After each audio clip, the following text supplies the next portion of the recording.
So dito mga kabakyard, madali po natin mababawi yung puhunan po natin dahil sa ganitong pamamaraan po, madami po yung ating naitanim.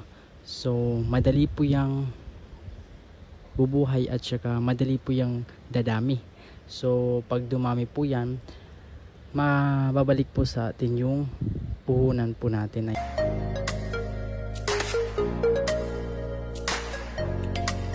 Mapagpalang araw po mga kabakyard, welcome sa isa na namang episode ng Backyard Farming.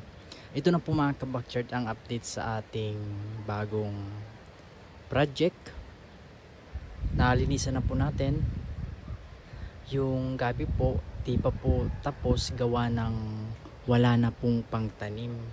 Sa ngayon po ang itatanim po natin kangkong po, dahil sa kangkong po every week makakapag-harvest ka po, gawa ng maganda po yan at saka madaling lumago, lalo na po pag nasa may tubig. So dito, yan po ang ating bagong proyekto na madaling pagkakitaan, para po ang pera po is madaling pumapasok. So ito ang kinaganda dito kumpara po sa palay, gawa ng ang taniman po natin ng palay is di naman po kagaya ng sa iba na napakalaki. So dito, ayan, maliit lamang po ang ating taniman. Napagpasyan po namin na wag na palay ang itanim para po mas madali pong pumapasok ang pera. Ang napagpasyan po namin, ito pong gabi at saka po yung kangkong. Yun po yung itatanim natin. Yan po yung ginagawang kangkong chips, kaya maganda po yan, gawa ng malalaki po yung dahon. Yan po yung kulay puti na kangkong, gawa ng may iba-iba po kasing klase ang kangkong. Ayan yung itatanim po natin, puti, at saka yung mga native po, yung mga normal po na kangkong na makikita po natin sa ilog, yung puis yung medyo brown po ang kulay, o yung pula po na tinatawag. Malinis na po. Dito po sa atin, mas maganda po na kangkong po ang itanim, gawa ng may tubig at saka madali pong maibenta. Every week may harvest. Dito po mga kabakyard, dapat masipag po tayong mag-harvest, gawa ng every week makakapag-harvest tayo. At saka kung malipasan po, sayang po ng panahon na di natin maha-harvest yung kangkong na maibebenta po sana. So dito po dapat masipag po tayong mag-harvest, at saka di po natin pinapalipas yung pagkakataong makakapag-harvest po tayo.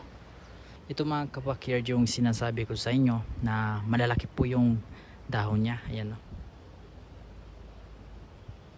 At saka yung kanyang tangkay, ayan, malalaki po. At saka ito po yung puti na tinatawag, gawa ng kulay puti siya. Ayan o. May iba po kasing klaseng kangkong, yung ordinary po na nag-iitim po dito.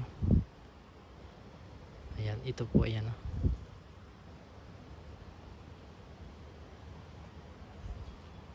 So ang pagtatanim pala nito mga kabakyard, tatlo po. Ganito po, tatlo, ayan. Tsaka itutusok po natin dun sa may gilid po.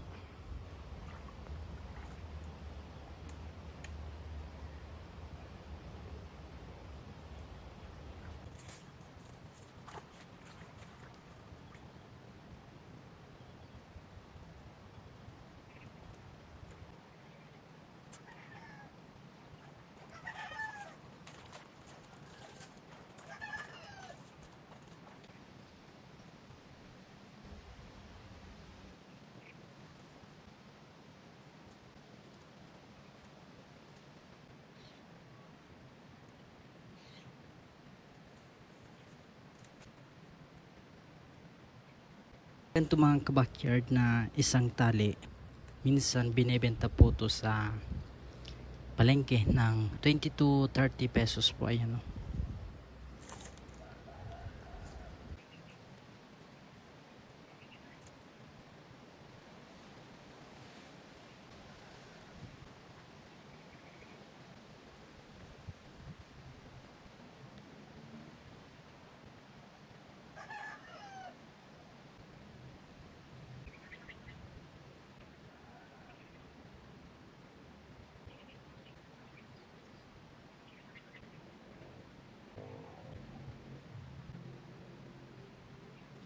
Ito mga kabakyard yung sinasabi ko sa inyo. Ayan po. Ayan. Ito po yung ordinary pong kangkong na makikita po natin sa ilog po. Ayan. Ayan po. Ayan.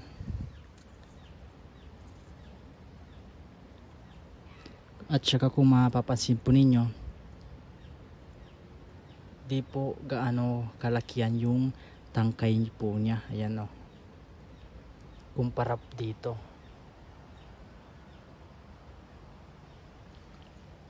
Alisin natin to. Ayan.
Ayan na po mga kabakyard na katapos na po tayo. Ayan o.